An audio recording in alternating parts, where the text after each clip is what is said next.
All right, we here Monday morning, 6 a.m. on the Sorry It's True podcast and all that. So let's kick off the grind with a little bit of motivation, man. AD Anthony Davis's crib went on the market, huh? Let's take a look inside, see what he got going on. Look at this. Anthony Davis lists stunning 3-acre LA estate for $40 million.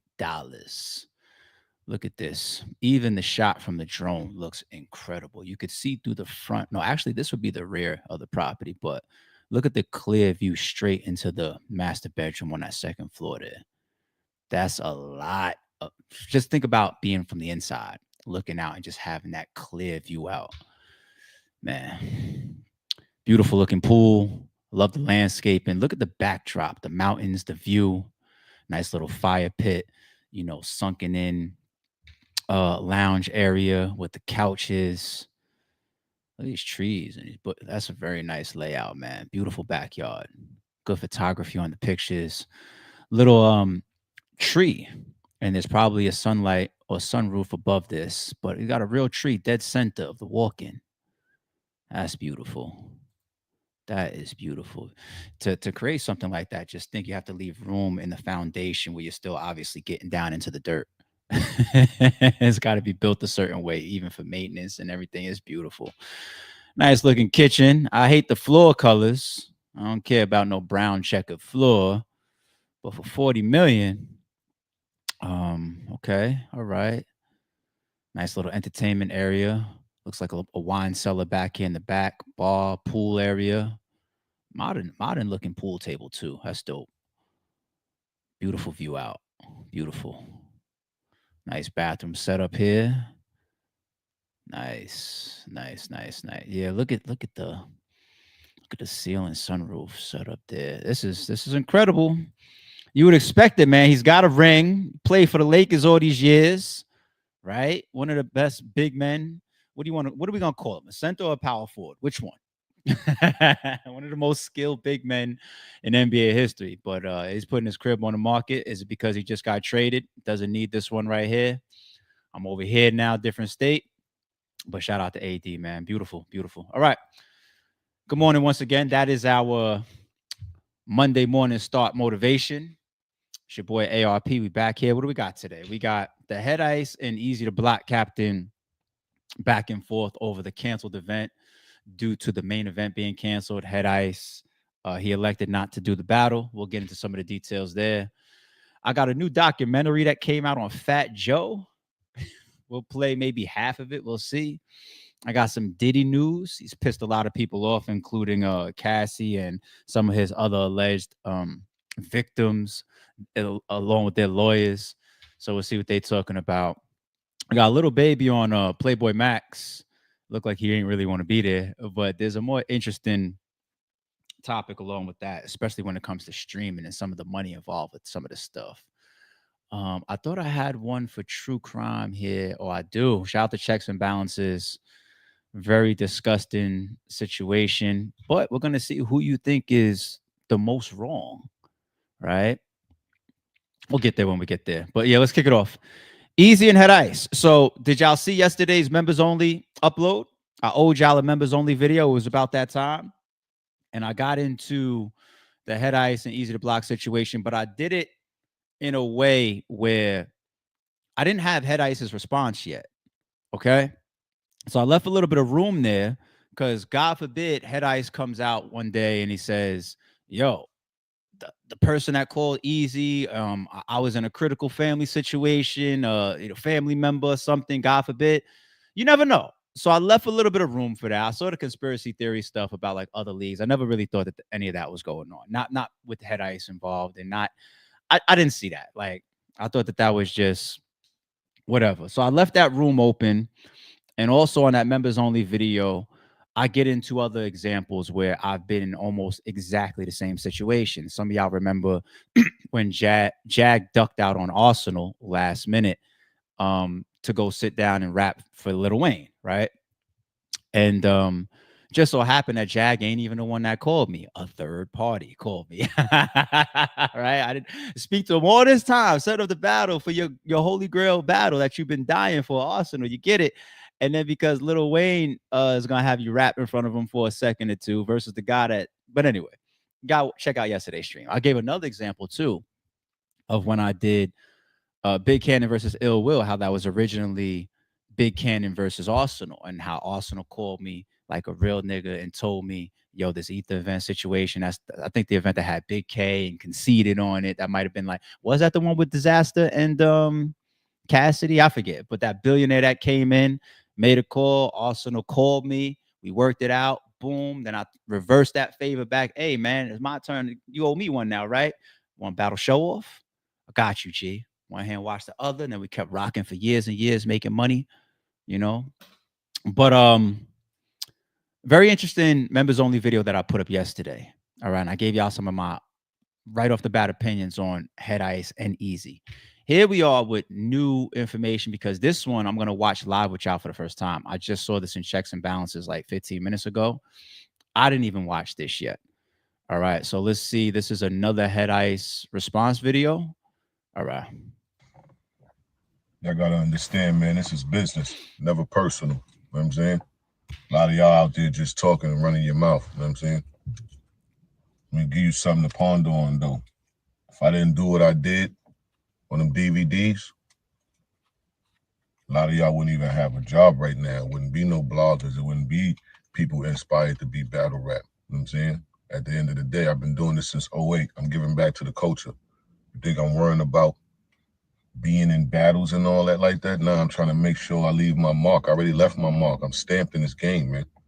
I'm trying to do better for others before we do leave out, because this shit is dying fast. We the last of a dying breed. You should be thanking me. Real spill. But you will, though, soon when you see what's going on. Like I said, I put money in 16 battle rappers' pockets. And I plan on putting money in more pockets. It's just going to get greater later. I mean, hate the new love. It is what it is. They all nice. Drop the N off that. They all ice. It's never going to change, man. I am battle rap. You just got to stick and live with it. It is what it is, man. It's 10 toes down. My shit is planted. This shit like the Walk of Fame. I'm in there. I'm in the Hall of Fame. That's what I'm trying to tell you. A lot of y'all going crazy over that best rapper in the world. You know, I don't post stuff like that. That was sent to me. You know what I mean? But it is what it is, because if they all nice to drop the N off that, they all ice. So I just did what I had to do for what I do for me, man. Hated to love it. Hated the new love. But y'all gonna love what I got going on, though. Shout to Killer, and shout to all the 16 contestants that participated in this. I look forward to working with a few more of you. Matter of fact, a lot more of you. Even you newcomers. You heard? Us never done, man. Stay sucker free. Rest in peace, Pat Stay and Bishop Agante. Yeah. Absolutely. I gotta understand. Absolutely. Rest in peace to those two brothers. I'm gonna play the original Head Ice when he's in the car response, and then I also see Eazy with Angry Fan. I'm gonna play some of that too. But let me just quick reaction with this one right here. I'm not understanding the relevance. Me personally. You said a lot of facts in here, Head Ice. Are you a Hall of Famer? Are you a pioneer? Are you an OG? Was you involved in the Lions Den movement and DVD? Yeah, 100%. That's one of the problems. We look at you as that, the OG, somebody that is supposed to uphold integrity on all angles and facets of battle rap as much as possible. None of us are perfect. You know, you and I have even had situations that wasn't perfect, right? But that's between me and you. What does that have to do with this situation with Eazy? Now, when you talk about putting money in pockets of battlers in a tournament, that is fire. That's dope. Love it. Hope that you have the opportunity to keep doing that. I hope that Cameron hangs around too. You know what I'm saying? Because when I look at Snoop Dogg and the Gladiator shit, when I look at the billionaire that came in with Diz and Cassidy, when I look at Slaughterhouse, even Caffeine, you know, and Drake, and like some of these people do maybe want Vlad with Killer's league with that he did with Mav. I see a lot of one and dones. Two, if we're lucky, hang around for maybe a year and then never be profitable like caffeine. I see a lot of that. That's not the case when I look at our real grassroots leagues. You know what I'm saying? For example, Trenches is in the trenches. He's putting in pain, blood, sweat, and tears. He's going to be here next year and the year after. And Chrome 23 as well. As a matter of fact, you've already worked with them. So I really do hope Cam sticks around and helps elevate this shit, to your point of you trying to elevate this and give something that's important because battle rap is dying out. So if Cam could help with that, or if this tournament can ongoingly help with that, we hope so. That's not the trend of seeing people come in, but I respect Eazy the Block Captain and what he's done for battle rap more than I respect what Cam has done for battle rap. And I appreciate anything Cam does. But we don't want to try to act like we got a time machine and say, is this another temporary somebody came in, worked with somebody, helped somebody, dropped off a bag, did a promo run, did something for the culture real quick, checked off their bucket list, like when Joe Button said that one of the reasons why he battled Holla the Don, checked off a bucket or whatever, and then they get the fuck back to what's really priority and really important to them and makes them real money. Because these millionaires and these celebrities that come into battle rap, when they see our grind and the type of money that we got to go crazy over, they don't got no reason to hang around.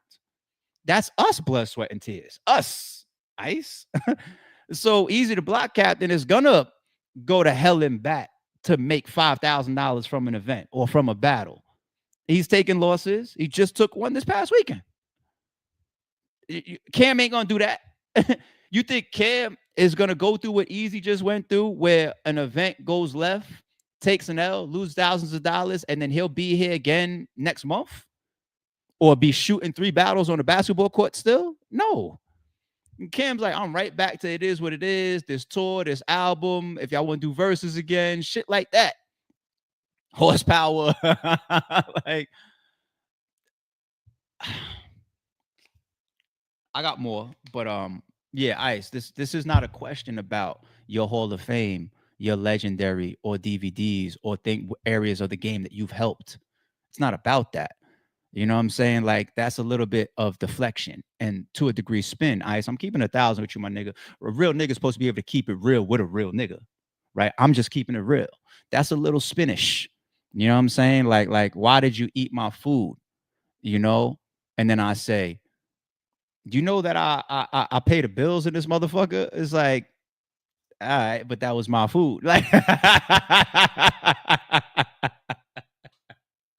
yeah, I just want to talk about the food. I don't want to talk about who fixed the garage door. Like, you got it, Ice. You got it.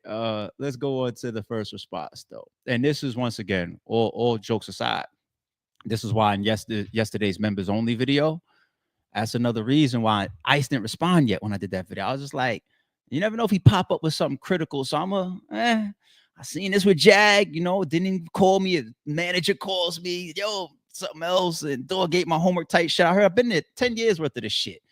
But now that we have this response, Ice. All right, let's see. When I tell you I was gonna stir fry cook you, boy, you was gonna get every bit of that bone chong chicken. Be you crazy? You lucky. If my battle today wasn't the same time as our battle today, man, you'd have had nothing but pressure to deal with, boy. I don't duck nobody. I ain't sabotage nothing. I'm gonna keep it all the way 100. No disrespect to URL or none of them. But Smack and Eazy, I'm not even the type of guy that they can even call to do some type of stuff like that. They know my character. I don't play like that. Man, you ain't even put the money up for this battle. Why would Wouldn't it be better if Ice just said, Smack and Beasley, they don't do that? Instead, you said, I'm not the type of guy that they can do that with. Is it funny that he worded it like that? Just a little small little whatever. I take money from somebody else to sabotage something that I'm a part of? You crazy? At the end of the day, it was a business move. I did what's best for me. I'm not only a contestant in this, I'm hands-on. I put this together for the people. You know what I'm saying? So y'all can have a great package and all that. The same way you handling your business, so it could be the same for them. You You made the right decision. I made the right decision for me. You know what I'm saying? So I don't care who feels some kind of way about that. It ain't none of that sabotage. It ain't none of that ducking. Ain't none of that, dog. Come on now. I had 4 rounds for you. Keep it 100 with you. I mean, so you saying that you ain't gonna battle me and all that? That does nothing for me, my guy. It does nothing for me. This is not something that was planned. This battle just overlaps the battle that I had. It wasn't even lined up like that. The other joint was supposed to happen. Some things went wrong, and it wound up falling on the same day, same time. That's the only reason you ain't getting killed today. And I spoke to the dude who put the money up, sent him the money. You know, he right, you right. Sent what change you did put together for that back. You know what I mean, we squared the way. But you made the right business move for yourself, and I made the right business move for myself at the bottom line. That's the end of the day. That's it. Yeah, there's still a bunch of issues here, G's. Um, there's a bunch of issues. All right.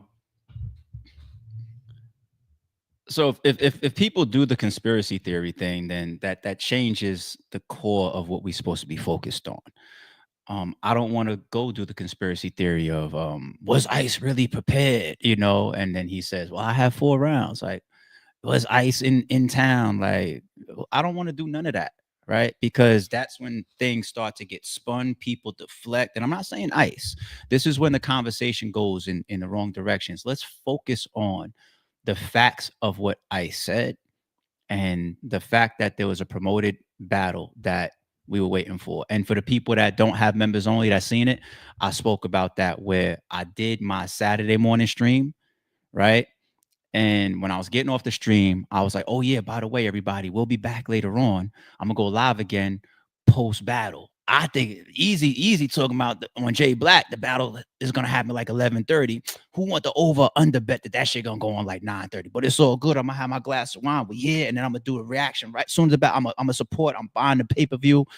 Right? I said that on the stream live, and Saturday afternoon when we over at Hollis grand opening, when we all leave it. Yo, what you getting into later on? I gotta bust this move real quick, but then the battle's tonight. Oh yeah, that's tonight. Yeah, I'm buying a battle. I was talking about it. I was promoting it, you know what I'm saying, a little bit, boom, boom, boom, boom. So I'm not one of these guys that's just jumping in on the controversy. You know what I'm saying? Like my Saturday was planned to watch the battle. All right. So I'm that guy, and that's documented. But let's just focus on what ICE is saying there. Here's one thing about the no phone call, which will always be just not good man-to-man practice or business practice. That is just, I don't see how we can call that anything other than a fact. Salute ICE. No disrespect your way. Respectfully on everything. You know me and you is good. But I don't see how, if we stand in 10 toes for real, the moment you subtract the fact that you and I have an understanding, regardless who paid for it, the moment you and I have an understanding, an agreement, dependencies with each other, right? Relying on each other for something.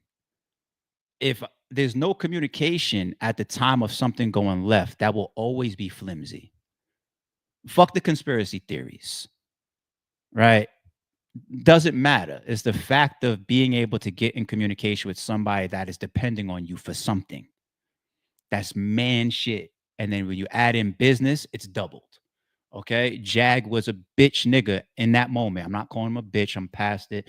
But in that moment, that was bitch shit not to face me and say, yo, even if he's going to lie, even if he's going to go a verb Drake story mode, but just to face me like Geechee or like O-Red or like Arsenal, real niggas that faced me, kept it 1,000 with me. And then I went on to rock with them or break bread with them for years to come. But to not even put the call in is not sturdy. It's not 10 toes at all. So I said that to say this now. If that call comes in, you got to understand ICE, especially if you're going to keep doing stuff like you said with Cam or whatever, adding into the culture, right? What league owners go through when it's time to scramble, oh my God, you do it enough, you realize you are the quarterback at the line. You call a billion audibles every event. There's always something that happens. Always. A flight gets canceled, a flight gets missed, traffic, I don't have a credit card. My hotel room is fucked up. I didn't know my hotel room. I didn't know my flight number. Um, my room wasn't ready. I can't do the battle. Dog ate my homework. Something got blocked. So y'all just don't hear about it. But we're at the line from the moment we sign the first contracts and choose our dates and book the venue and start to promote the car and all that type of shit, all the way up into the stream being done and the last bar getting wrapped. We're calling audibles the whole fucking time. It's one of the hardest, most annoying jobs, and we deserve to make $1 million per event with the shit we got to deal with, because you literally your success depends on 50 people, and if you got one weak link in the chain, there's a fucking fallout or a problem, and you got to adjust the whole fucking 3-4 months behind the scenes while you doing this shit. Okay, now that phone, I said that to say that phone call, I'm pretty sure Eazy would have figured out the next best thing. Okay, you end up maybe having to go Calico versus Ill Will, one of the best battles on the RBE channel mode. That didn't happen in the building. That didn't happen on the pay-per-view. That was us calling an audible. Like, fuck. All right, let me shoot it real quick. 3 hours later, get it up on VOD. You know what I'm saying? Like, if Ice makes that phone call, hypothetically, I wonder, like, Eazy could answer this. Like, yo, Eazy, what would you do if Ice called you and said, yo, I got something going on, my bad, this nigga Cam out of nowhere, I'm the one that putting the tournament together. Then this nigga called me out of nowhere and said, yo, you responsible for these 30 niggas over here. Wolf, what is you doing? But yo, I need you here right now. Boom, boom. Yo, my bad, Eazy. I gotta go step over here real quick. And then what if Eazy turns around and says, yo, when can we do it? Can you do it midnight? Can we just shoot it or whatever? My cameraman is here. Niggas flew in. I got a little crowd that'll hang around. If I tell niggas right now, like, yo, we're gonna shoot this shit at 10 instead of 6 p.m. Or what, like what could we do? Or even if it's tomorrow, what can we do, Ice? I'm pretty sure, like, if Ice be like, yo, let's just do it tomorrow. Let's do it tomorrow morning. Let's do it the following morning, 12 hours later. Just give me 12 hours. I got 4 rounds, like he said. Give me 12 hours. Eazy's going to hate that because there's a domino effect to the event, but his hands is tied. And you know what he's going to do? He's going to do it to get his main event off, because at least now he has the footage to put on the VOD. He probably could then advertise to the culture, you know, that battle. We're going to do these battles over here live, but me and Ice is going to be uploaded 12 hours after. Everybody's going to kick, piss, moan. He wouldn't have to do refunds, though. Wouldn't have to do refunds. And then he would also have that main event footage to put on his channel. That's money lost as well. Guy owns a YouTube channel. Him and Rem, they give a fuck about their YouTube footage. I know that behind the scenes from how they negotiate. Real talk. You know what I'm saying? And I've been there. Damn, such and such was late. Venue's kicking us out. Fuck it. Domino effect. How do I do this Calico and Ill Will? I got to shoot it. I got to shoot it over here. I got to do this. Or this person had a fight, whatever, boom, boom, boom. All right, well, you know, we're going to do it on site in a parking lot in a couple weeks. Ice, I did this with you. I did this with you. You couldn't make it to my event in Atlanta. You had a situation that popped up. That's between me and you, Wolf. I held you down, right? And then like a week and a half, 2 weeks later, I flew in. We did that shit in the parking lot right next to the airport in Newark.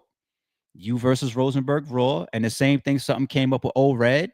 I held him down too and flew in, everything, brought the camera crew, little crowd and everything there. And we shot him versus A-Ward. I'm losing, but I'm working with the options that I have. If the first options is no options because I'm not even hearing from you. So this is all tied into like just the phone call aspect. And then options begin to get discussed. You know, that didn't even happen. So that's just not, that's not cool. Okay. This next piece, and then I'm going to get to Eazy's footage that I didn't even watch, the Angry Fan shit. This next piece, Ice. Now, post my members only joint, now I could say, all right, I spoke.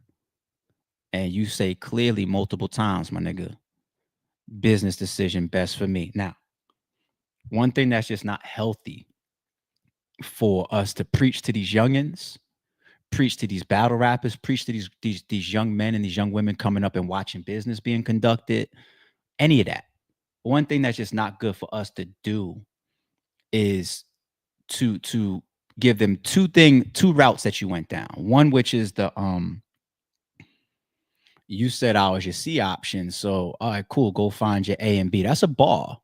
Sounds good. Sounds dope. Sounds funny. Some people will pick up on that. But, oh, well, that's true. If you're gonna say you the C option, he's supposed to say you the M option. He's supposed to say you the the Z option. He's supposed to say that. You guys are about to battle, right? What is he supposed to say? I'm so happy to be here. Like, no, he's supposed to say that. And even if he felt that in his heart, who gives a fuck? Contracts are signed, deposits are out, agreements and dates are set. Who gives a fuck if you say that Eazy is your fucking U option, V option? Who cares? Prove it when it's time to rap. What option I should have been, nigga? You know what I'm saying? I didn't really want to fight you. I really wanted Floyd. Oh, let's see if you could beat me, nigga. Like, so that's it was a dope ball when he said in his blog, but that's irrelevant, G's, because behind whatever I say, negative or positive in your direction, we got an agreement behind the scenes. We got these contracts and deposits that went out, and this date that's publicized and promoted in these flyers. Right? I see you on 15 Minutes of Fame promoting the battle and all that. Like, so that's irrelevant. All right. Like, I don't understand that angle. And then the whole thing about it's the clear haymaker, it's the clear indicator, it's the case closed when you say best for me, business decision. That is clear cut choosing, you know. Now, for anybody that didn't see the members only, I'll give you a little small taste yesterday. I said, in real business, if I sign on with BET, right? And then BET says, I got $1 million for you to do this podcast. Shake hands, sign agreement, get my deposit. Cool. And then a month later, you know, BET starts to put the commercials out. Hey, Sorry Shoot podcast is now going to be hosted on BET. You know, we're promoting it, pay-per-view, people selling. I'm going to do my first show live. People's ready to go. Pay-per-view for it, door, tickets, whatever. And then MTV comes along. They say, yo, we got double for you. I got two options. Option number one is I got three if you're going to do bad business. But the two options I'm supposed to have, let me reword that. Option number one is to go to BET and figure out how I could make it work for me while not fucking them over. That's good business. That's sturdy. That's we have an agreement already. What we can't show people, battle rappers, business people, youngins coming up, young men, young women, people that work a job, we can't show them that having a better, more lucrative, better for me situation coming up validates the scratching of a prior existing agreement, contract, or anything, even if it's the shaking of hands, man to man. I'm shaking your hand and I'm looking you in your eyes and I'm saying, we set, we good. This is what we're going to do. I don't fuck a contract. Even handshakes hold up in court. And I'm not even talking legality. I'm just talking, we say 10 toes down, real sturdy shit. If I shake your hand and then something else makes me want to change that, I have to come back to you. That's the sturdy play. That's the real business play. That's the real nigga play. I have to come back to you and say, like O-Red or like Geechee Gotti or like Arsenal, and say, yo, how could like this is O-Red coming to me and saying they offered me double. I want that. How could I work it out with you though, G? That's real. O-Red is one of the realest niggas for some of the business I've seen him do, and how he communicated and kept it at that. It's why I was like, yo, I'm gonna book you for years to come. Literally, it'd be like, yo, when O-Red is on Aubrey, why? How do we build that relationship? We had even real moments like this. They offered me double, G, and I'm like, let me get my deposit back. I'm gonna spin this way. We're gonna cancel you and Iron Solomon, and instead I'm gonna do Iron Solomon and Big K. Handshake, but he came to me, and we worked it out. We figured it out. the best. So, because I'm the one that's losing, you might look at it to look at it from the angle of I'm losing the money, which is the better situation, is selfish, improper business, and not 10 toes. Because you already gave this person an agreement. So that person is being fucked over. I don't care if Lil Wayne, you think he's going to take your career to the moon. You got to come to me and make that right because you and I are involved in something prior. That's real. I don't see how somebody could get upset at me for saying real nigga shit right now. Those are the people I want to stand up and show me that ARP, you're wrong. Tell me I'm wrong. Tell me this is not good business. Tell me this ain't 10 toes down shit that I'm saying. I want to identify who those people are. I really want to see. Tweet me. React to this. Put up a video. Do an Instagram. Do anything. Do an interview. Do a blog saying ARP is 1000% wrong. Got him. Want to know who that is. I want to know who you are. So that's the first option. Obviously, the third option and the worst one is to either my dog ate my homework, my car flipped over 5 times, or to just say, fuck it, I'm not showing up to your shit. Right? That's the third option. That middle option is like forcing the cancellation, but making everything right in the middle. And to make it right, then yeah, there is return money and there is conversations and somebody's gonna be hurt. But there's a reason why Eazy responded is with I'm never gonna battle him again, because he just felt like it was done a certain way. Unfortunately, in battle rap, we're damn near numb to problems. So motherfuckers will have situations and still rock after that. Because this is just a haven for this type of shit. We, God forbid, we have an event where something isn't lost. Can we have 3 events straight where at least one battle doesn't drop off the card? It's impossible. So Ice, respectfully, this is wrong. This is just wrong, G. And that's why I think you made that second joint of I would, some of y'all bloggers and wouldn't have jobs and all that because you're seeing people react. It's not about your staying, OG. It's about this battle right here and whether the way that you two were able to make this go about was right or wrong. Period. I think if it went a certain way, you guys would still have a solid business relationship. Maybe the battle would happen the day after, the week after, 2 weeks after. Business would go forward next year, the year, because trenches will be here. I would bet money that Cam won't. Let me see what Eazy talking about. Eazy gonna fuck around and say some shit to fuck up the great points that I just made. Nah, I'm joking. Shout out to Eazy. Let me see what Eazy talking about. Didn't pay the whole thing for Ice because that was never supposed to be my battle. Everybody knows I'm supposed to. I'm like, I do it if you pay for it. And he's like, yeah, I'll pay for it if you battle him. So, you know what I'm saying? I'm just was like, all right, well, fuck it. If you niggas go give me a, you know what I'm saying? If niggas is going to give me a battle, a sponsorship battle, I ain't going, you know I'm gonna tell you like this. This is what I hate on both sides, from Eazy and Ice right now. I hate that who paid for the battle matters. It doesn't fucking matter. Okay, I don't care if the money came from allegedly Harry, exclusive vodka, fucking the mayor, um, uh, Frank.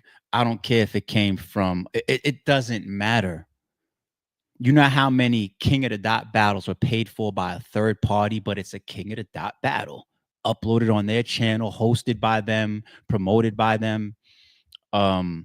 Tay Rock versus Big K. Fast forward, it said behind the scenes that that's some of the reason why TBL fully branched into their own lane, because the promotion and the rollout and the stature of King of the Dot, which they earned when they're involved in bringing the culture of Big K versus a Tay Rock. All the credit goes to King of the Dot, and it's just like, yo, you know what? We just gotta do our own thing. Boom, TBL. Here's Daylight Rum Nitty. Here's Mook and Hitman, etc., etc., etc. Right? And the point is, who paid for it? I just sponsored a battle on Wings League. But that's her card, that's her event, that's her contract, that's her business, that's her dealings. I send Wing the money for the battle to book, and then the battle ends up on whichever channel is negotiated. The battler has nothing to do with that outside of information that might affect negotiation, so they don't feel like they're getting cheated. You know, that's like saying, I want to know if I'm negotiating with Drake versus negotiating with ARP. I can be transparent there to say like Drake gave me a budget, right? If I choose to. But you sign this contract and you're dealing with it doesn't matter who paid for it. Like Eazy, don't even go in that angle. It doesn't matter. It's a trenches battle, right? It doesn't matter. You guys watched a million URL battles that Smack, Chico, or Beasley didn't pay for, or Organic didn't pay for, or maybe Gracie didn't pay for, or John didn't pay for, or Battle Academy didn't pay for. I could tell you, don't leave RBE out because then you're fucking trying to be biased. For Max Out, Gerald paid Young Ill, I paid Big K, and he paid for Arsenal and B Magic. Okay. Gerald and Verb called me on three-way one day. I told this story already. Gerald and Averb called me on three-way one day, and they was just like, yo, we should have B Magic on this because you already got the other three St. Louis Kings. And I was like, you're damn right, that's a great idea. Versus who? And I might have been a person that put Arsenal and maybe a couple people up as an option. I think I put Arsenal up. And I was just like, all right, so that's y'all idea. Y'all brought that to me. And Gerald was like, I want to pay for it. So he pays for the secret battle, Arsenal and B Magic. He paid for that. And he also is a big fan of Ice Pack. He wanted to be involved in Ice Pack's return. So here he is with Ice Pack, and here I am. I was like, well, you know who with me? I'm one of my guys. I tap him on the shoulder, Big K. I pay for. So Gerald paid for 3 people on Max Out. That's why introducing one of the battles, I gave him the plaque, the signed plaque. You know what I'm saying? But it's an RBE battle. B Magic versus Arsenal is an RBE battle. It's RBE owned. I own the masters. I own the footage. I own the rights to it. The same thing with Big K versus Young Ill, even though I only paid Big K and didn't pay Young Ill. It's an RBE battle. It's not a Gerald McCoy battle. I'm talking about legally, status-wise, ownership, nothing.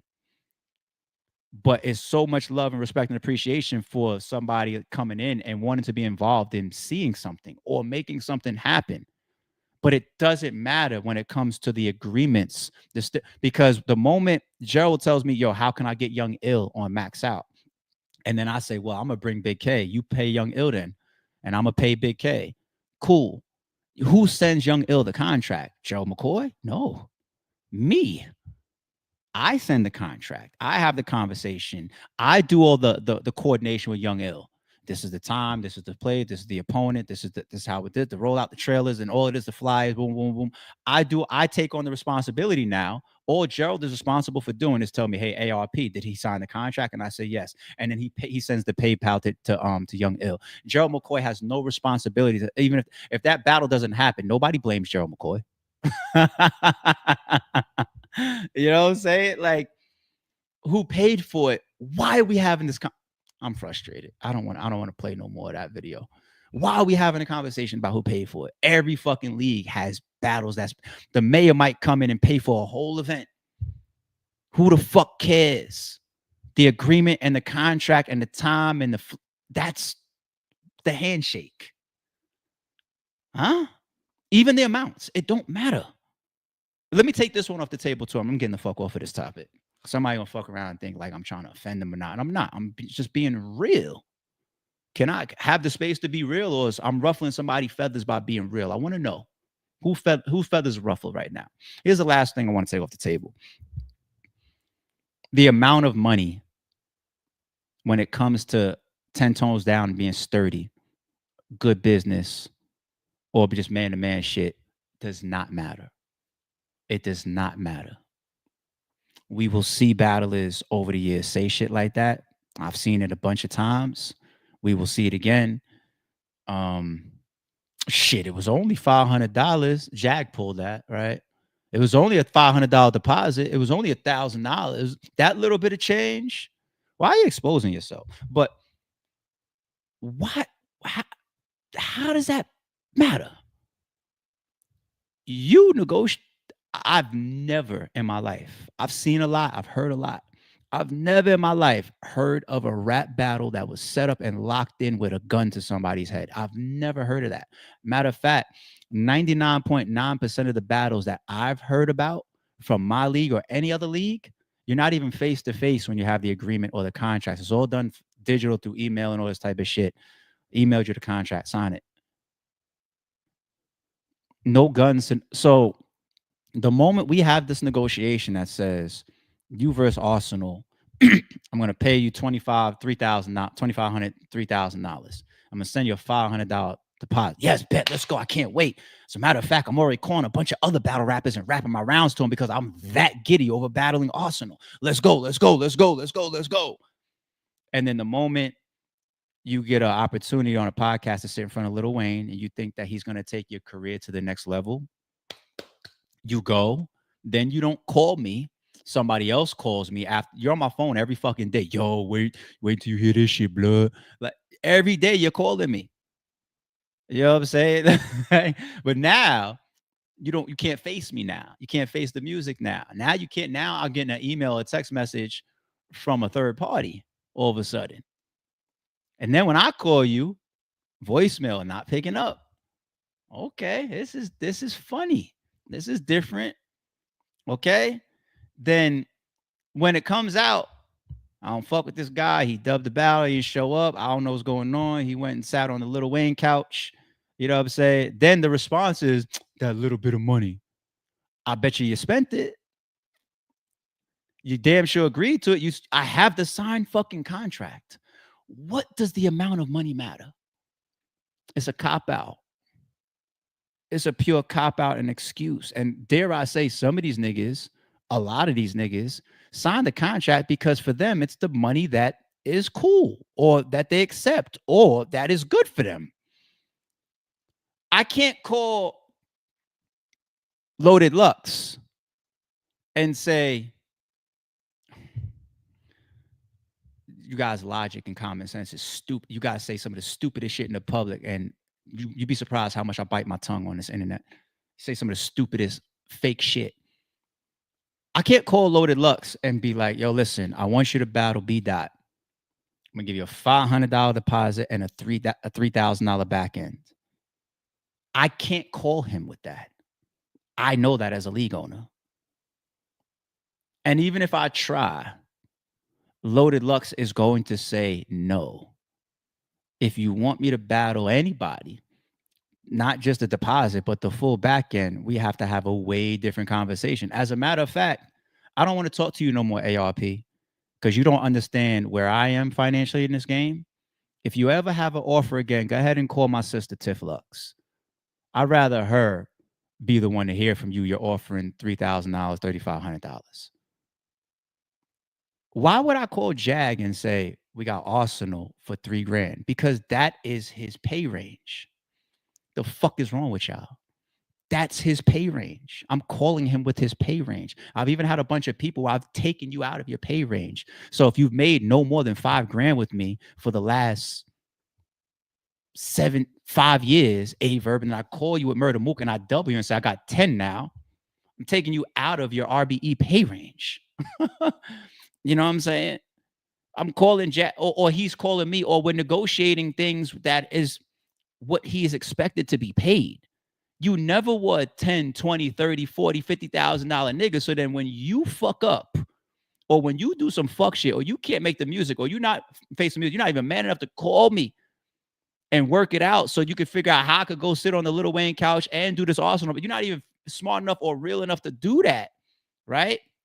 Don't try to come later on with the whole guess how much I was paid. What does it matter?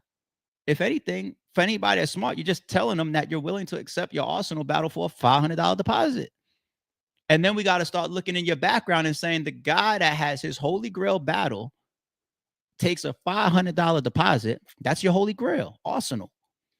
A $500 deposit.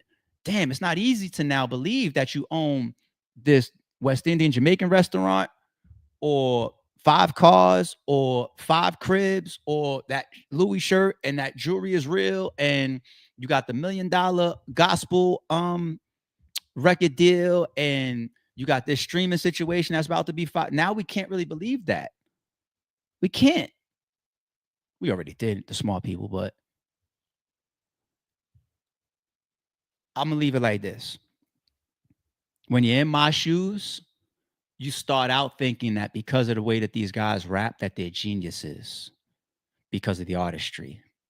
And then you work with them long enough and you hear the things that they say and you see the things that they do and you realize you are an artistry genius and you are a life idiot. That's a fact in this industry. And none of that is for you, Ice. None of that is for you. Right? Respectfully, Ice, but real is real. If we get to a day where we just can't respect real, then I don't know. And another thing, Ice, too. I don't want to hear none of this people weighing in. The whole internet is, I was waiting about the stream. Like I told my whole chat, my little small promotion that I tried to do and all that. I tried to get Eazy on 2 weeks ago. Our schedules conflicted to do some promo and all that. You know what I'm saying? And I'm a fan of you and Eazy. I was ready to pay I said it before all of this. You know what I'm saying? And Ice, you got a lot of content on your channel addressing things that don't involve you neither. I heard this was going on with this person. Now it's just your turn. It happens to me. It happens to him. You're not exempt. This is no disrespect. I ain't call you out your name.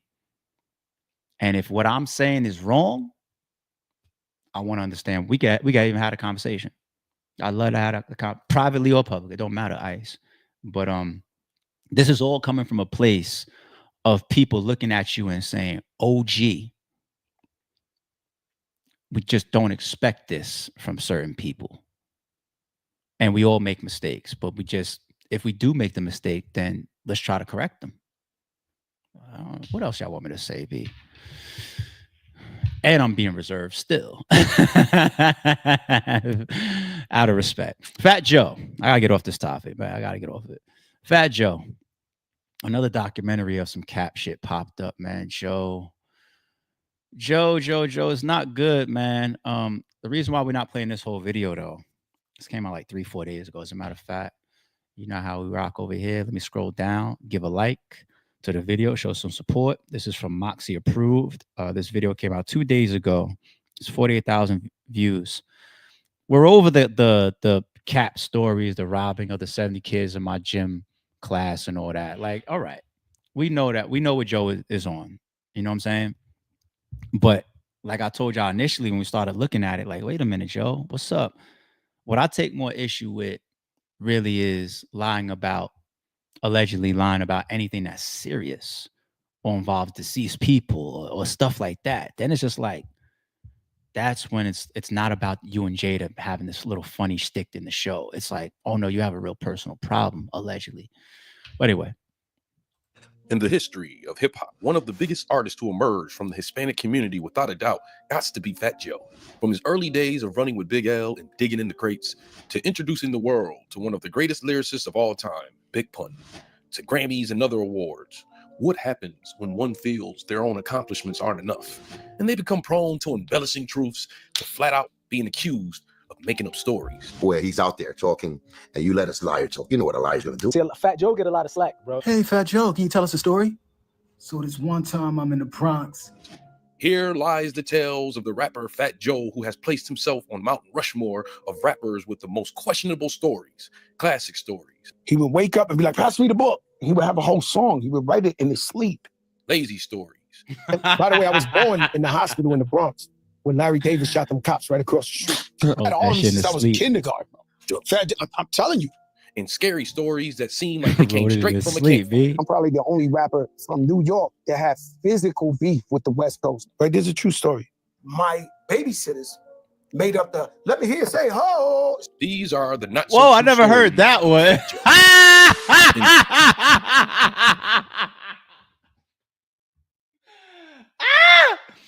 I thought we was gonna have a serious topic here.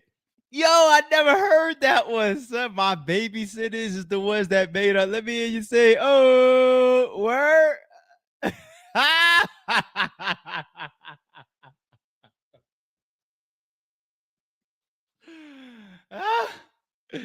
Yo, come on, man. Stop. 2025, if you are an older rapper past your prime trying to stir up controversy, who would be the best target?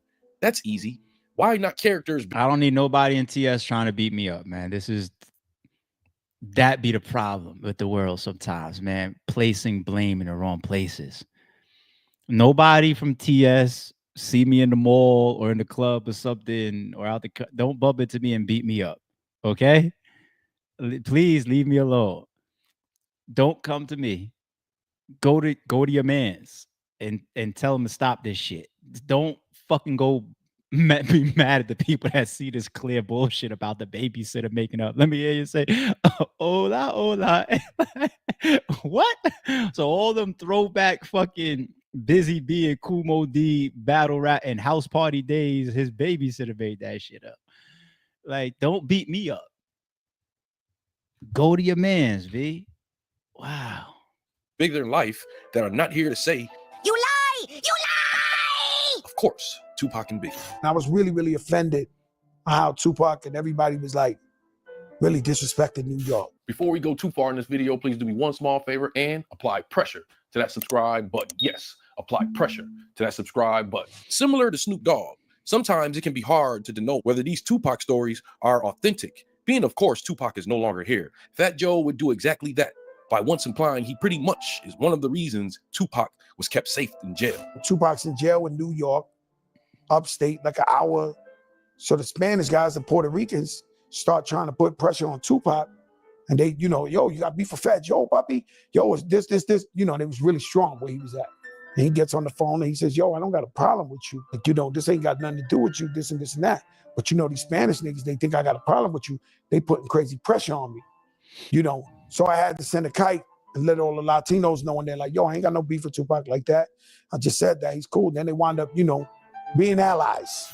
Napoleon, a member of the Outlaws, would address this, and it sounded like he did not want to upset Fat Joe, but everything wasn't adding up. People got to understand what Fat Joe said, because I was there. I heard it out of Pac's mouth saying that Fat Joe peoples held me down. So people got to realize what held me down mean. Held me down mean looking out. You know what I mean? Like, so for example, if somebody just say, he go something to drink, he held me down. I was thirsty. He goes some money in my pocket. He held me down when I ain't had nothing in my pocket. So he never said that his people protected him. From what I know, I don't know if he said in the interview that I didn't see, but what Pac told us is that his people held me down. So Pac never said that his people protected him. See, Fat Joe get a lot of slack, bro. I don't recall Pac ever saying he had an issue with with anyone in prison. Now, this is another famous saying that Fat Joe had about legendary Tupac. But once again, it's just another story and part of a long list of things that Fat Joe has said that there's always somebody around to say, you're lying. So shout out to Joe. I don't have nothing against him. I like him as an artist. I think he's dope. He's thorough.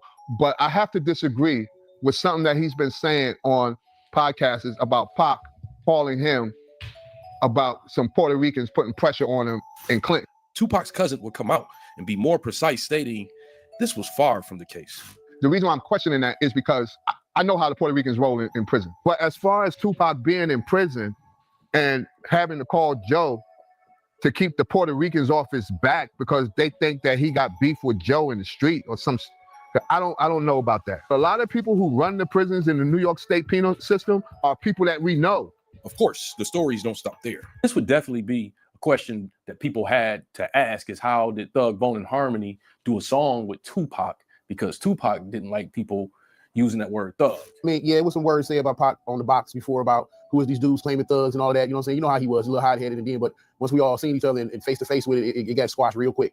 But this led to the bigger question of how did they become one of the only folks to have a collab with both Tupac and Biggie in the midst of one of hip-hop's biggest wars? And that is where Fat Joe came in. They the first guys I ever seen to get that big. And, Big had asked me to plug them in with him to do Bone and Biggie. And so, because they was cool with Tupac, they were like trying to play, and so I had to convince them, like, yo, I need y'all to do this for Big. And because I know y'all were hesitant at first because y'all was like, yo, we know Pac, we work with Pac. And I went in on y'all and I was like, yo, this ain't no beef, this ain't no nothing. Y'all need to get with Big. And y'all did it. And boy, ain't y'all happy y'all did the Bone and Biggie? That's a time that's peak. Fat Joe's interpretation of being the one that linked up Biggie and Thug Bone was without context, not knowing that Thug, Bone, and Harmony already had an experience with Biggie. Notorious Thugs came about, from my recollection. Yeah, I hate the AI shit saying Thug Bone. Like, that's pissing me off a little bit. I ain't gonna lie. Who is Thug Bone? Was Steve Lobel called me and told me that Biggie wanted to do a song with us. He said he talked to Puffy and Biggie wanted to do a song with us. You know what I'm saying? And we was like, hell yeah. You know what I mean? Right off the gate. So all that, whatever, let me clear that one rumor up that said we turned down Biggie Smalls and all, man. We had never turned down Biggie Smalls. That was our friend. Well, no, I never had any reservations, or I never had any reluctancy of doing a song with Big or Pop. You know, I think where that came in was I think Busy had some type of felt some kind of way about doing the Biggie song because we had done the Tupac song, and you know, and I think, you know, Fat Joe did, you know, like convince Busy, like, yo, you know, like you need to go ahead and get on the song. You know what I'm saying? Like Fat Joe did do that, but I was gonna rock regardless. When we had an issue back in New York a few years earlier, he helped us out of a sticky situation. So we already had a rapport. Him and Wish had a conversation, and that got us up out some things. Why just leave Biggie Tales to one measly story about introducing them to the bone when you can do even better? Why not tell everybody about this album you had with one of the most coveted rappers of all time, whose verse on any track after he died would be worth millions? He made a bunch of songs, you know what I'm saying? But they was like really disrespectful and hateful, and so he died and Tupac died, and it was like, yo, bro, you know what I mean? So what happened to the album? Of course, they must have destroyed it. They might have burnt them shits, to be honest with you, because you know it was distasteful. You know what I'm saying? After the fact.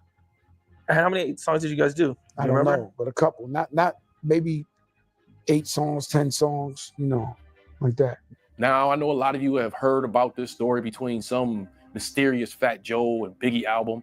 I know I've had a lot of questions about it. Turns out, I'm not the only one that had questions if this album has ever existed. You see all the stories he tells. You see the Biggie story he's talking about. That he did an album. He did an album with Biggie.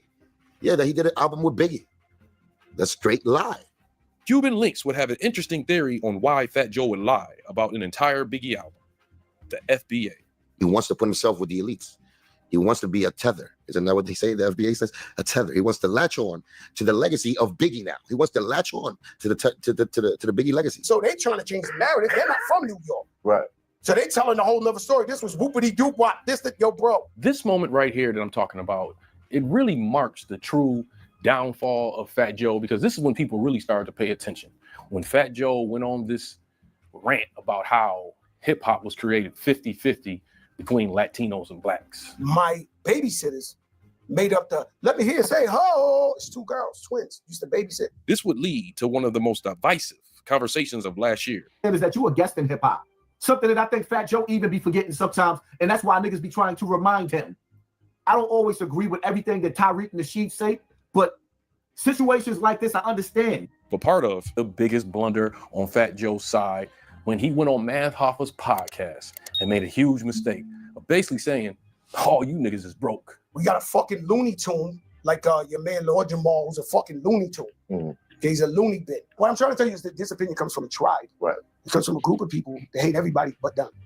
You know, there's radical Jews, there's radical Catholics, there's radical Puerto Ricans. Right. There's radical anything. If you do enough of that shit, enough of in-house racism, you wind up looking at the world fucked up and you can't even move around. Yeah. You understand? So that's how this shit come about. These guys don't like nobody but them. It's a group of these guys that don't want to hear Jamaican, don't want to hear Guyanese, they don't want to hear a black guy that ain't down with them. Right. Right? So their job is to criticize anybody who don't look like them, who ain't black American. Who are these guys? You want me to say their name? We're going to give them too much clout. I mean, the FBA, Foundational Black Authority, whoever the fuck these broke niggas is. You see this nigga who run them? Like, you know, your leader. This whole debacle would lead to not only Lord Jamar replying, but Tariq Nasheed not only disagreeing with Fat Joe, but turning him into an enemy of an entire culture. It just happened to be the culture that got Fat Joe where he is today. On Math Hoffa's My Expert Opinion, basically he wasn't happy with part of the foundational Black Americans. He attacked foundational Black Americans. He attacked me. There's no small group of anything. There's 43 million foundational Black Americans, and they kind of feel a certain way about the actions of a white Latino who's running around here trying to pull rank among Black people. After you've been eating on foundational Black American culture for this long. This is why they keep trying to crowbar this thing where they created hip hop 50-50 so they can't look like they're leeching off of foundational Black American culture. And again, they're still upset over the film Microphone Check. The movie Microphone Check shut down a lot of those lies. It's all these people who have been ingratiated by hip hop is that if you took. Okay, we're gonna stop it there. We 12 in out of 23. That's half of it. Once again, head back over to the Moxie approved channel to watch the rest of that. if you notice that when it's Bone Thugs, when it's even Jadakiss as of recent, a lot of people when they react to Joe's stuff, then and even now, they do it in a reserved way. Kind of like what I just did with Ice. You guys know I could fly off the hinge and go crazy, especially over certain battle rap type of instances, right? I try to keep as much of an even keel as possible out of respect for Ice, trying to show him respect. And Fat Joe has always had a lot of respect, still does. But he came up a respected street nigga, authentic rapper. Later on, when he cleaned up his image and started getting sponsorship and slimmed down and changing his appeal and his image for the bag and for like you're supposed to, and growing up and evolving like you're supposed to, you know. He did interviews when they asked him, so what was Joey Crack? And he was just like, oh, that's because I was always overweight, and when I would stand up, you would see the crack of my ass. And we know Joey Crack was also AKA Joey Krills. What's Krills in New York slang? We talking about crack like crack rock was what you would smoke. You know what I'm saying? Not the crack of your ass. But I understood him saying that as like we cleaning it up for TV now. You know what I'm saying? But when people speak on him, when you look at like the Bone Thugs and everybody addressing, or the Outlaws addressing some of the stories around their deceased, like Biggie and Pop, they still show Fat Joe a lot of respect.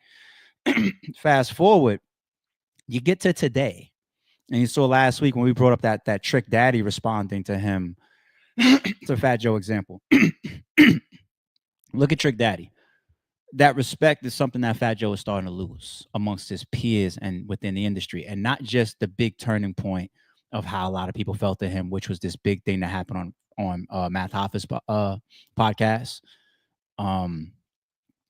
But like Trick Daddy is just like, I don't know, he got Alzheimer's and all that type.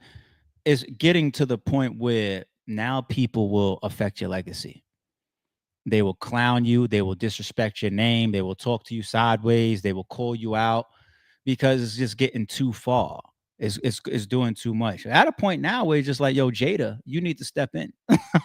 You need to say something to him. Podcast ratings, it might be dope, but just certain Joe's got to be smart enough to balance it. If I tell this story about the 70 kids in my gym class is going to go viral, it's dope for the show. Who are we kidding? It's super dope for the show. So if we're gonna do that type of stuff, dope. We're gonna talk about the babysitter making up hip hop slang and shit, dope. Cool. We're all gonna laugh and react to it, and it's gonna push you guys back and push you guys' views. That's cool. I get it. The Matrix. But if you're gonna get up here and talk about Pac and Big and ex-drug lords and Larry Davis and all these real people or deceased people or people of certain statures and respect and stories tied to their legacies and whatnot, I think that's the boundary. That's the boundary. If I want to come up here and tell y'all that I think Notorious his double disc Life After Death is trash or whatever, and I want to try to make a viral clip out of that, cool, that's my podcast. But if I want to try to tell you that I wrote half the songs on it, I don't even deserve to have a live chat. Like, you know what I'm saying? So, all right. Shout out to Joe. You know what I'm saying? All right, let's move over to Diddy. I think this one's going to be pretty quick. A little controversy. Diddy plans. Oh, hold on. Let me go on a big screen. My bad. I got y'all. Diddy's plan to counsel domestic violence abusers draws backlash from Cassie and other accusers. Diddy's reported plan to counsel domestic violence abusers after his release is being met with outrage from his accusers and their attorneys. This is utterly preposterous, said Douglas Wigdor, who represents Diddy's ex-girlfriend, Cassie. Another alleged victim told Rolling Stone, "How are you going to counsel someone else when you haven't done work on yourself? This is manipulation at its best."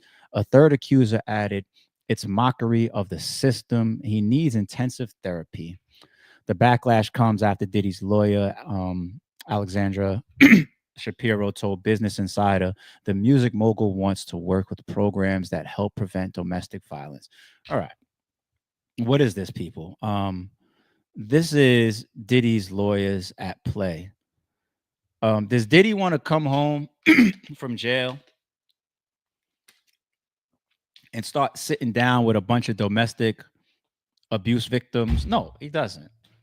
You know what I'm saying? You never know if it ends up as like a probation type of stipulation, like Young Thug. You got to go talk to children for 100 hours per year, for the next 10 years, right? Community service type of shit as well. Sometimes it'd be stipulations, but them saying it now, he hasn't even gotten to sentencing, let alone some type of probation, right?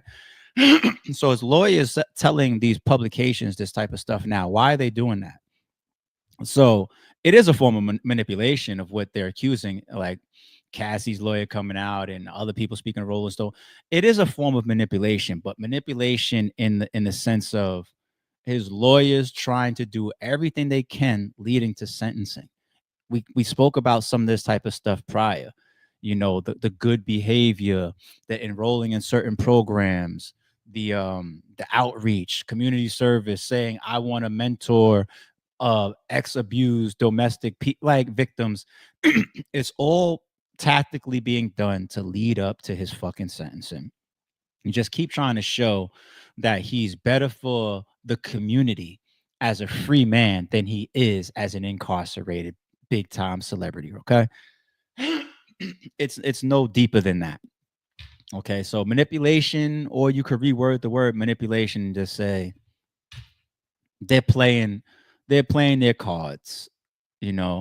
He's got this $500 legal dream team, and they're trying to get him out or home in 3 months, if that. And so it is what it is. All right, let's go to Little Baby and PlaqueBoyMax. Y'all want to make every single headline, huh? Okay. Look at this. Little Baby wanted half of the revenue made on PlaqueBoyMax's stream. The chat accuses him of scamming. All right.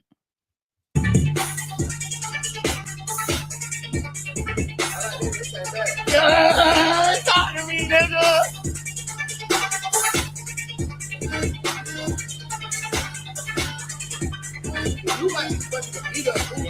Hold on. What you mean I'm fucking? What you mean I'm fucking the beat up, bro? It like depending on like how you come approach something. If you approaching that motherfucker like that. All right, how I gotta approach this shit, gang? How I gotta approach this shit, gang? Okay. So what would you get that 1 out of 10? That's a Jay-Z sample, by the way. Real culture shit. But it's like in the way you laughing at your own joke. No, I ain't laughing. And This beat shit form though. Nah, this shit hard. I ain't laughing. Nah, that's a good beat. Okay, you fuck with that? For sure. I could take the cam off. You realize they're both trolling each other during this shit. PlaqueBoy, as Little Baby's man in the background, caught it for a second, but PlaqueBoy he's giving him a little bit of arrogance, a little bit of I'm fucking up, gang. What are you talking about, gang? And Jay-Z, that's real culture shit. I don't know. But they kind of, and then he's just like, yo, you fucking up. They trolling each other a little bit. So niggas don't see you rapping and shit. No, you understand it. You okay, I'm listening. Money down. Yeah. Okay. Okay. Crazy man.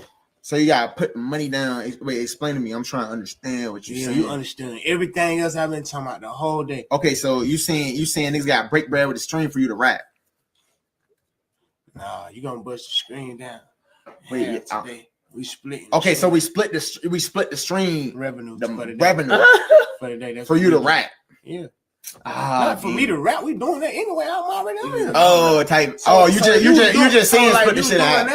Then I'd be like, okay, I'm finna go in there and fucking walk shit. And wow, and whoever said I had a ghostwriter, I really do this shit in like 10 minutes too. It ain't gonna take long at all. Okay. Let's do it then. But go to the fund and see if it's working. Now look though, I gotta see how much the stream made after, and then we talk. I could take the cam off. So they said, what is this nigga talking about? So you don't see your revenue until like a couple days after. I'm not gonna lie. Wait, hold on. Is you scamming me? Is you scamming me? I mean, shit. He said that on stream. Like, why is these niggas saying that shit? Ain't nothing happened yet. Yeah, no, I'm already He knowing. said extortion. Extortion. No Now, scamming. when you come and do something for somebody on the scrim, Yeah. then when they try to work you, you got to show them like, hey, I'm a real businessman. This is what I do. You know? Yeah. He at my house. You chilling. Facts. This is bro Craig, and I appreciate I you gotta that know ass how like to- giving me how this to- how to- hospitality. You gotta know how Hospitality. to- Hospitality. You know? Yeah, okay, What so would look. be what would be the scam? So What the fuck is the scam? So look, right? When I be having niggas on, niggas be pulling up whether I'm at their crib, they at Nah, my they be shit. thinking little nigga be scamming, so I want to know what the fuck the scam is. All right, chat, look. They said, what is Very awkward. So that little baby's crib here. And little baby did say a contradiction there. He said, you know, I'm doing this off the strength. When you have a nigga over, boom, boom, boom. It's how could it be a scam? I'm doing it off the strength. But then before that, he says, we're gonna bust the stream down halfway. So you know what this is a result of to me? Two things. Number one, two people that really don't need each other and they're not compatible at all. Like two totally different type of people. And it's just like, all right, there's gains here. I'm a streamer. I do content. So having Little Baby on my shit, cool. Do I have to do this one? No, I'm making a lot of fucking money as a streamer. Little Baby, I promote music. I promote my brand. I promote myself. The streaming world is really up through the roof. Is PlaqueBoyMax really my type of person? No, but invite him over. It's hand in hand shit. We see this shit all the fucking time. Okay, no different. So that's the first thing there. Now, the second thing is all the money that these streamers are making and how it continues to go public. That's why the little babies of the world is say, you know, we cut this shit down half. This is why when you see who is it, Aiden Ross with Young Thug, he's like, you make how much, man? I'm about to stop rapping and start streaming. You know, look at shit with PlaqueBoyMax and 5-Yo Farm. Like it's just the streaming world and these big streamers, they're becoming the next walkthrough when you think about it. Okay, so let's say Little Baby gets paid, I don't know, $80,000 to do a walkthrough for a club. Just a promoter to have him come sit in VIP, pop a couple fucking free bottles, put your face on the fly, and then sell the club out, right? This is the new version of that from a promotional standpoint and even from an earning standpoint.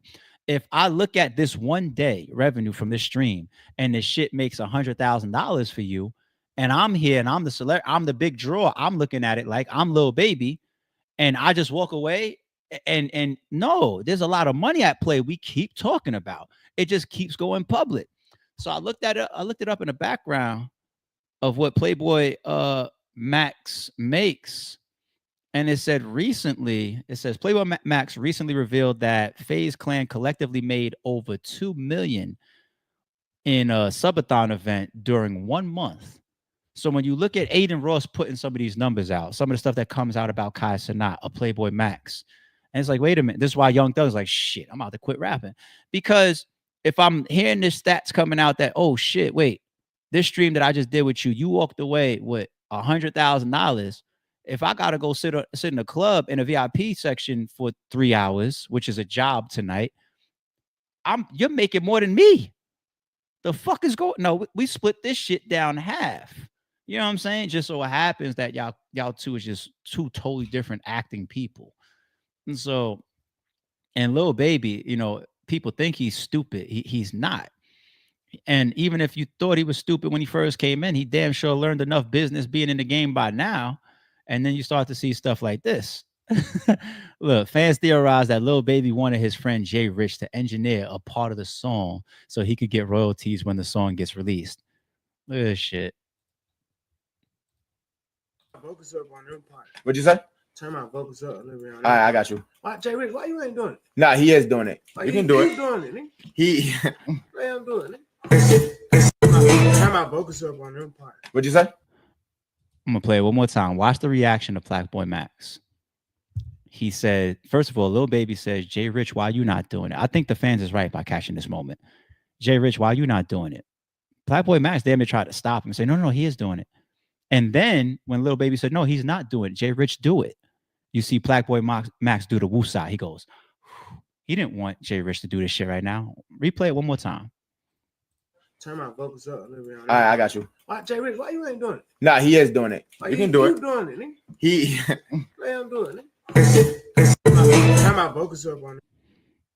So I guess maybe I would say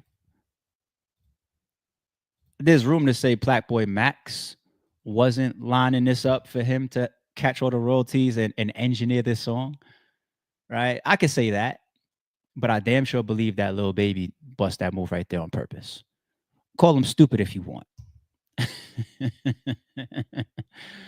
All right. Speaking of streamers, let me go here real quick, and then I'm gonna do some quick true crime. Speaking of streamers, I'm glad to see situations like this where we get a hold of ourselves and preach what we need to preach to the public, to these youngins. Get out of there.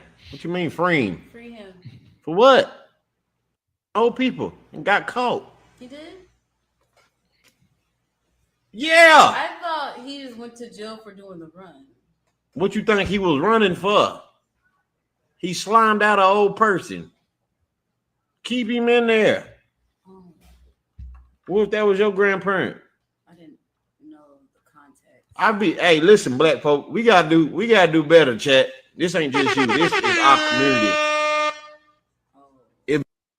If did some shit, I get when beefing with other sets and y'all taking out each other, that's even stupid in itself. But I can understand that.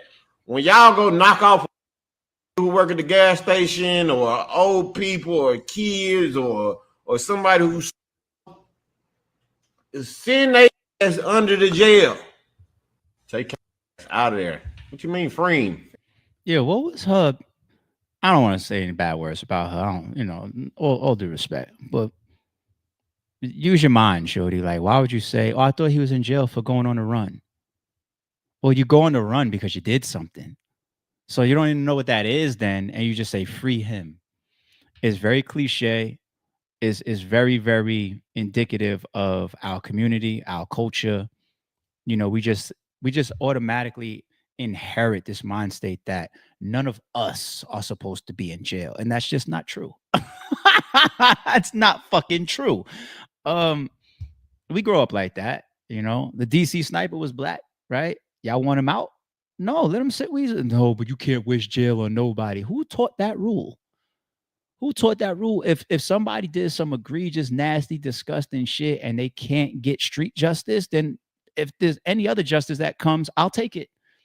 I'll take it. Like, people are not supposed to support TK's actions. You're not supposed to, and that's the old folks piece that he is talking about. What about the other? Am I gonna fuck the story? In case I fuck the story up, let me say allegedly. Wasn't it allegedly also a kid that got shot because they was like trying to steal his camera equipment, like actually like as if they was booking him to do a video shoot, and then they end up trying to take the kid's camera equipment. He's fighting for it because that's his whole life right there, and he gets shot in the process. Why would I want you? Why would I say free you? Why would I say here goes a little young man or a little kid comes out of his house with his book bag full of camera equipment to shoot a video, trying to earn himself a living. This is my grind. This is my hustle. Even getting this equipment broke my fucking neck. And y'all setting me up to rob me, and I'm fighting for it. No, this is my whole life here. And then I get shot for not wanting to get robbed when I'm trying to work and earn money. Fuck you. Go to jail. Go to jail. Who needs these people out here walking amongst us and our kids? What's wrong? We got to teach each other. We got to break some of these fucking cultural and revolving practices and teachings. Don't wish jail on nobody. Free everybody. That's just breaking. What code? What code? And in the moment it happens to your ass, it's your sister, your grandma, your son, your daughter, you would sing a completely different fucking tune. You would not be in the front of that courthouse talking about free him. Shut the fuck up. It's ignorance. And shorty not even knowing why he was on the run. That's what that is. That's that programming that she had to learn. And I'm glad he taught her that shit right there, crystal clear in the fucking moment. But let me close it out on this one. Shout out to Checks and Balances, man. Now, speaking of true crime and TK, why he was doing the race. What y'all think, man? Because now some of y'all might go opposite. Is it free this man? Or is it I just try to make y'all conflicted. Is it about to be free this man? Or is it about to be nah, let him sit there? Now let's see what y'all gonna say. All right, hold on. I think it's blurred out. I hope I hope they blur this out. It's court TV. I'm pretty sure they do.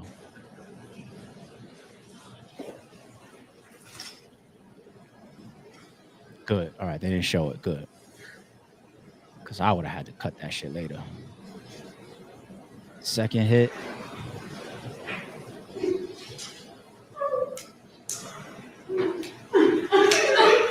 Let me pause it. I don't need all that audio in here, man. I still try to keep it as clean as possible. You hear the family in the background start to cry and whatnot. Well, I don't know if that's for the accused or the accuser side, but people in the courtroom seeing the footage start to cry and whatnot. But anyway, so Sheriff Sean Steins is currently on trial for the murder of a Kentucky judge, Kevin Mullins. It's alleged that Steins found out that the judge was having a relationship with his 17-year-old daughter when he used the judge's phone and seen his daughter's phone number saved in his contacts. Now, I think in certain places the killing of a judge is like death penalty shit, like off rip. You know, like same thing. Do something to a cop. Do something to a witness. Do something to a judge. Okay, that shit is anyway. But this was a sheriff too. So you talk about law enforcement on both sides. Law enforcement. Now, this man was brought up, had a career, taught, trained to serve the law and to protect, right? But he found out about his daughter, allegedly. And how many times do we got to talk about that red tunnel on this damn channel? How many times? How many times, people? I'm a sheriff, doesn't matter right now. He's a judge, doesn't matter right now. My 17-year-old daughter is allegedly getting statutory awed by this judge. I'm going up there. Allegedly. So chat, before I come to the super chats, free him or let him stay? Go ahead. Put free him or jail. Go ahead. Free him or jail. Not guilty, not guilty. Free him or jail in the chat. Go ahead. Okay, Tay says free that man. Ricardo says stay. Night Check says free him. J Money says free him. I assume this one saying 2099 means how many years to get? Staying there until then. You try to says he should go to jail like every other person that does that when they protect themselves, but he did good. A little confliction. Free him. Me says he knew the judge would get off, I think. Would the judge get off for that? I don't know. We don't know the details of that. Jail. Guilty. Jail. He a father first. Free him. I'm going to jail for mine. Jail. Law equals locked up. Here goes one in the middle, probation. Free him. Chat is. I felt like the last topic and then this topic together would create confliction. Chat is split. Half the chat is saying free him, half the chat is saying jail. Where do I stand?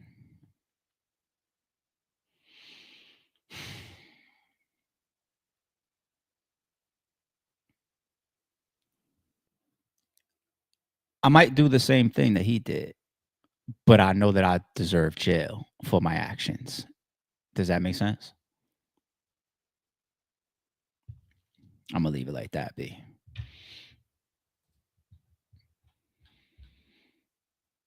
All right. Super chat. We got Michael Hall came in and said, good morning, ARP. Checking in from Memphis. I was just playing Up in Smoke in the gym probably like 3 days ago. I also got that vinyl hanging on the wall too.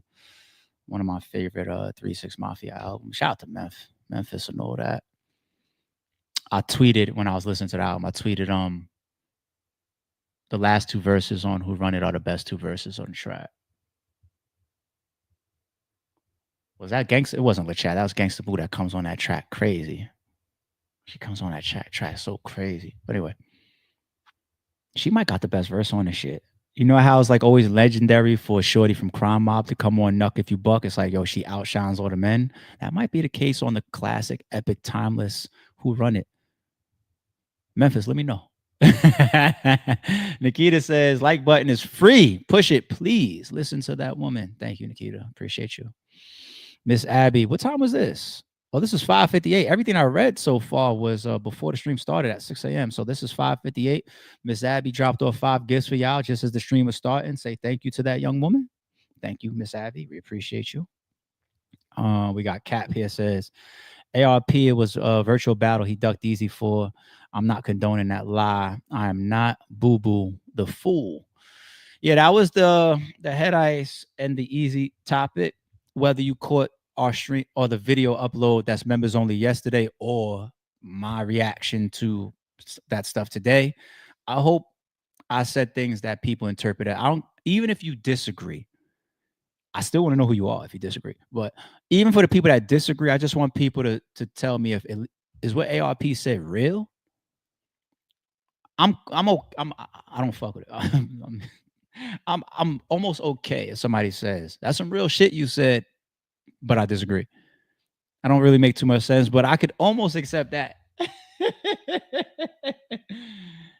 I wonder if there will be any reactions to that video that we did or that piece of the stream that we did. We'll see.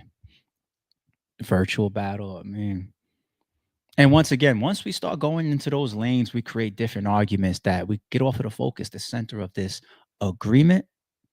And then 48 hours or less, I'm doing something that is more beneficial for me. That's from his own, that's what he says, right? So that should be the main focus. Great business advice, dropping gems as a man. Thank you, Miss Abby. I appreciate that. Somebody's gonna be mad at me. Just wait until the next 24 to 40 hours. Somebody might be mad at me for that piece of the stream. It's cool. I'm a big boy. I could take it. I'll don't make me respond. J Money with a gift at 6:54. So about an hour in, dropped off another gift. Appreciate you. My God, positive vibes. It looks like you might have caught one of these gifts today. This is one of my homies, man. I've met this man face to face a bunch of times. He's been at a bunch of RBE events, man. We DM each other from time to time. One of the coolest supporters that I had the opportunity to meet over the years, man. I've always appreciated you, positive, man. I really do. So it's a cool dude, man. I'm glad that you caught one of these memberships, one of these gifts. Now go check out, now that you're a member, go check out yesterday's member only video. Willful ignorance among our people. Do better at 7:17. So yes, that was us. Those last pieces that we was going through. We got to break some of those cycles. We do.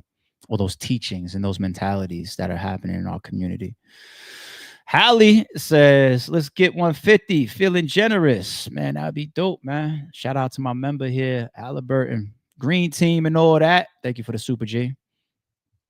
All right. We at about 7:30.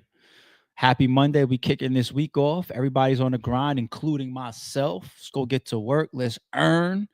Whether you're at work now, whether you just got home from work, whether you're on the way to work, or even if you're not working, but you got something else going on. Hey, I'm a stay-at-home mom. I'm taking care of the kids. And whatever your grind, your hustle, your responsibilities are, here we are Monday. Let's keep it positive. Let's keep the energy moving. You know what I'm saying? Let's keep marching our way towards that crib that we saw when the stream first cut on, that $40 million Anthony Davis crib. We're going to keep marching towards that bitch. I don't think I'm going to get one, but I'm going to keep marching towards it. That's what I told our chat the other day. No complacency allowed in our minds. None. Never. Do I think I'm going to make $1 billion? No, but I'm going to still work towards it. Because when I work towards $1 billion, I'm going to land on something. I've already proven that to myself in my life. But if I work for $1 billion, I'm gonna land on something nice. If I work to be a billionaire, I'm not gonna end up being a thousandaire or have 5,000. No, it don't work like that. You know what I'm saying? So let's all get to the billions. All right. And then I'll meet y'all back. I'll meet y'all back here a year and a half from now and see how many more y'all became millionaires because y'all were working to a Billy Rock. Monday. All right, we out. Don't confuse silence with work ethic. I'm a boss making decisions, my first fetish. The verse cherished is perfect, that's a reverse blemish. I drop it, connected to block, learn Tetris. This is the Sorry True Podcast. Welcome to the house of. And shout out to the members. Without, I think still got a gun.